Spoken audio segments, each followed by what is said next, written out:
Baiklah, Assalamualaikum warahmatullahi wabarakatuh. Nama saya Ada Lestari dengan NIM F1C420001.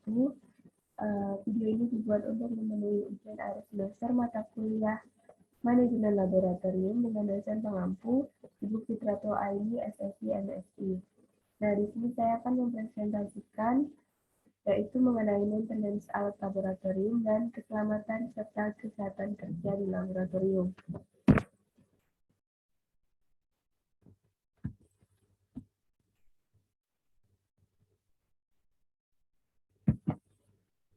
Maintenance alat laboratorium ini merupakan semua proses atau segala proses aktivitas untuk mempertahankan fasilitas dan peralatan sehingga dapat bekerja atau berfungsi dengan baik secara teratur sehingga sistem dapat berfungsi sebagaimana seharusnya atau selalu dalam kondisi siap pakai. Nah, adapun dari tujuan maintenance alat ini, yang pertama itu menghasilkan pengukuran yang reliable, meminimalisir perusakan, menurunkan biaya perbaikan, mempertahankan produktivitas, dan mengurangi kelambatan waktu pelaporan hasil tes. Adapun keuntungan dari program maintenance ini adalah yang pertama yaitu mengurangi terputusnya pelayanan, meningkatkan kepuasan konsumen, meningkatkan keselamatan, mempertahankan kinerja tinggi, menurunkan biaya perbaikan, dan memperpanjang usia alat.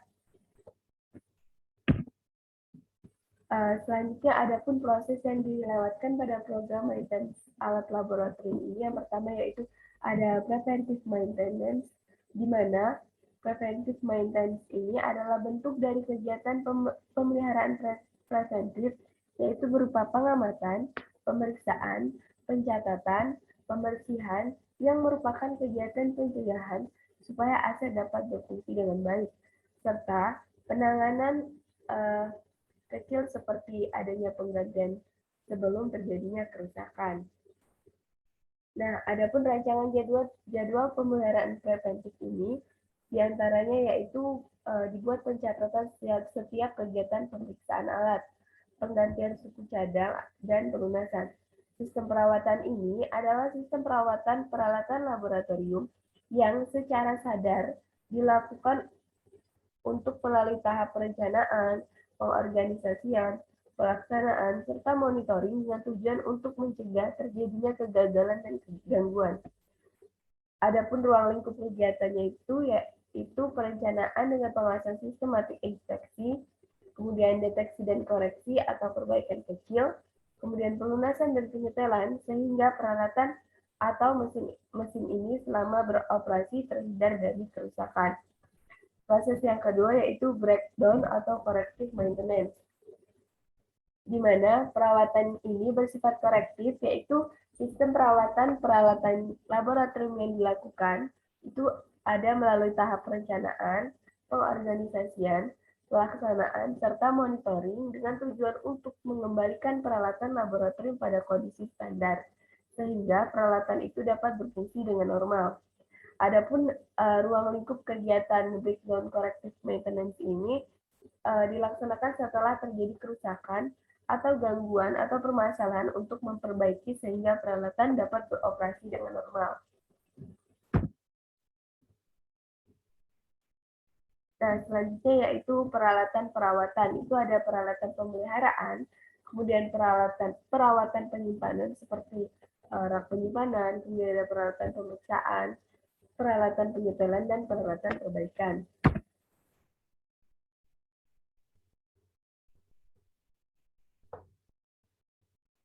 Kemudian selanjutnya itu ada cara perawatan.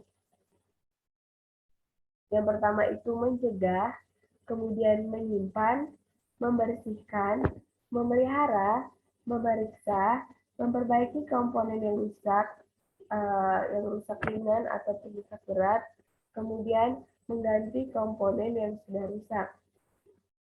Nah, yang pertama yaitu mencegah, di mana seperti alat-alat yang mahal harganya, misalnya mikroskop, hendaknya itu disimpan pada tempat yang aman dan terkunci. Mikroskop ini harus disimpan dalam suasana yang kering, Karena kalau disimpan pada tempat yang lembab, lensanya akan cepat rusak. Oleh sebab itu, mikroskop biasanya disimpan pada kotaknya dan diberi zat penyerap uap air atau silika gel atau dengan memasang lampu pemanas. Kemudian menyimpan lemari untuk menyimpan ini seringkali kan terkena rayap.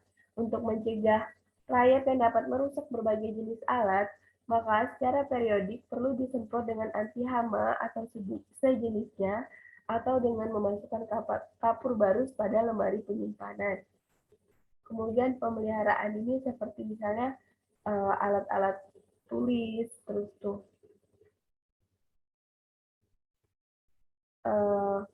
kemudian seperti alat-alat kaca, kemudian membersihkan. Nah, tujuan dari pembersihan ini agar peralatan laboratorium selalu bersih dari kotoran yang dapat merusak. Kemudian memelihara di mana kita bisa melakukannya misalnya dengan melumasi peralatan mekanis dan memberi makan hewan percobaan. Yang kelima yaitu ada memeriksa. Kita bisa memeriksa atau mengecek kondisi peralatan laboratorium untuk mengetahui adanya gejala kerusakan. Kemudian memperbaiki komponen yang rusak atau ringan. Misalnya menyetel kembali atau tune up atau kalibrasi alat. Kemudian memperbaiki kerusakan pada batas tingkat kerusakan tertentu.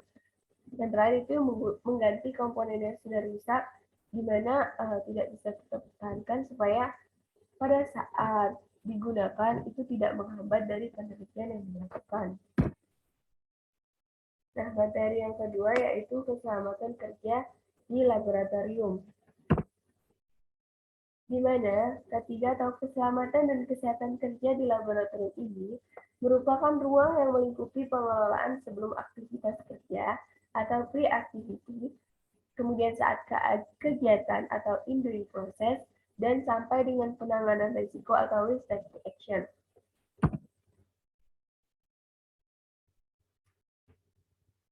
Nah, ruang lingkup dari K3 ini menjadi tanggung jawab seorang yang bekerja dalam laboratorium, baik dosen, praktikal, dan koordinator laboratorium. Adapun komponen yang harus diperhatikan yaitu yang pertama, hal-hal yang mendasar yang perlu diperhatikan sebagai persiapan kerja. Yang pertama yaitu adanya kesepakatan atau kontrak tentang keselamatan bersama. Kemudian yang kedua yaitu sosialisasi. Nah, sosialisasi ini bisa berupa prosedur keselamatan dan kebijakan regulasi lainnya yang bisa dituangkan melalui poster atau model. Kemudian yang ketiga yaitu mengenal baik keberadaan sistem keamanan dan keselamatan kerja di laboratorium, seperti jalur evakuasi atau penyelamatan, kemudian letak pemadam api atau kebakaran, dan instalasi air, dan lain-lain. Yang keempat yaitu pengetahuan keberadaan tempat-tempat perlindungan, seperti catatan atau peringatan penting, termasuk kontak darurat. Misalnya di sini kontak dari polisi, rumah sakit, dokter, pemadam kebakaran, dan lain-lain.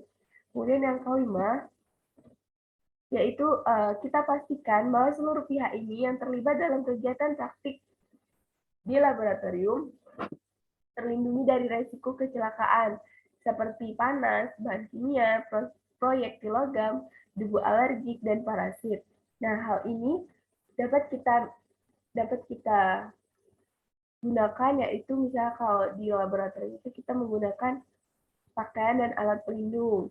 Kemudian yang keenam yaitu perhitungan ukuran atau kapasitas, di mana kita perlu memikirkan tentang perhitungan ukuran atau jumlah mahasiswa dalam kelompok yang terlibat dalam aktivitas laboratorium secara proporsional, di mana hal ini perlu dipertimbangkan kapasitas ruang laboratorium dan sarana pendukung seperti meja, kursi, dan alat-alat lab. Yang ketujuh yaitu pastikan semua praktikan atau orang-orang yang ada di laboratorium ini memahami tata tertib di laboratorium. Seperti contohnya yaitu larangan untuk tidak makan atau minum di dalam laboratorium, terlebih saat ketika sedang melakukan pengamatan, percobaan, atau investigasi. Kemudian jangan menyimpan bahan-bahan kimia dan biologis termasuk spesimen di dalam lemari penyimpan seperti lemari es yang sama dengan penyimpan makanan. Kemudian pastikan juga praktikan itu memahami larangan minum menggunakan gelas atau plastik yang digunakan untuk kegiatan. Selanjutnya yaitu hal-hal pencegahan kecelakaan saat kerja di laboratorium. Yang pertama yaitu awasi saat praktikal atau tenaga kerja dengan seksama selama kegiatan di laboratorium. Strategi ini bisa dilakukan dengan pendekatan, pola pengawasan bisa diatur dengan kesepakatan atau kontrak belajar. Yang kedua yaitu upayakan pendekatan, di mana pendekatan yang dilakukan ini biasanya melalui pendekatan fisiko-emosional. Kemudian yang ketiga yaitu juga kontaminasi, di mana dengan tidak mengembalikan sisa bahan kimia ke dalam tempat semula. Terus melakukan kegiatan itu selalu dengan pelindung seperti latex, jadi tidak akan terkontaminasi. Yang keempat yaitu pastikan limbah atau sampah, khususnya limbah, terbuang dengan aman sesuai klasifikasinya. Yang kelima yaitu penanganan segala bentuk kecelakaan itu dengan segera. Kemudian matikan gas dan peralatan listrik lainnya setelah selesai kegiatan. Pastikan segera mencuci tangan atau bagian tubuh yang lain setelah kegiatan selesai. Pastikan kembali untuk membersihkan kondisi lab jika sudah selesai digunakan. Dan terakhir yaitu pastikan semua manajemen kerja laboratorium ini diselesaikan secara baik, yaitu dengan mematuhi tata tertib laboratorium, termasuk kebutuhan higien dari laboratorium. Nah, adapun hal-hal yang perlu dilakukan untuk memberi tindakan pertolongan pertama. Seperti yang kita tahu, kita pasti tidak ingin kalau terjadi kecelakaan di laboratorium. Namun, ada upaya pertolongan pertama atau first aid, di mana merupakan upaya penanganan segera terhadap kecelakaan untuk mencegah resiko bahaya yang lebih parah atau lebih besar, baik fisik maupun mental terhadap si praktikan yang tadi kecelakaan itu bisa melalui tindakan medis mendasar. Kemudian pada dasarnya tindakan medis dasar ini bisa diupayakan untuk dilakukan oleh orang awam. Hal-hal yang perlu dilakukan untuk memberikan tindakan pertolongan pertama yaitu yang pertama tentunya bersikap tenang, tidak panik dan berpikir jernih. Di mana jika kita tenang, kemudian tidak panik dan berpikir jernih, kita bisa menciptakan kondisi yang tenang dan nyaman bagi korban atau orang lain. Kemudian yang kedua yaitu melakukan identifikasi bahaya dan seleksi penanganan secara jernih, di mana bisa dilakukan melalui analisis gejala yang ada serta jenis obat atau penanganan yang tepat. Kemudian yang ketiga yaitu memberikan bantuan penanganan sesegera mungkin secara tepat dan representatif, termasuk menghubungi tenaga medis. Nah, misalnya kita udah nggak bisa menangani atau sudah melakukan pertolongan pertama, namun kita juga harus menghubungi tenaga medis yang lebih berkompeten untuk penanganan yang lebih baik tentunya, atau segera mungkin mengirimkan korban atau praktikan yang kecelakaan ini ke rumah sakit.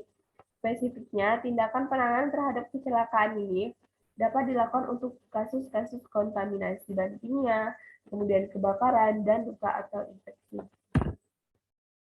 Nah, baiklah, itulah presentasi saya mengenai maintenance alat laboratorium dan keselamatan dan kesehatan kerja di laboratorium.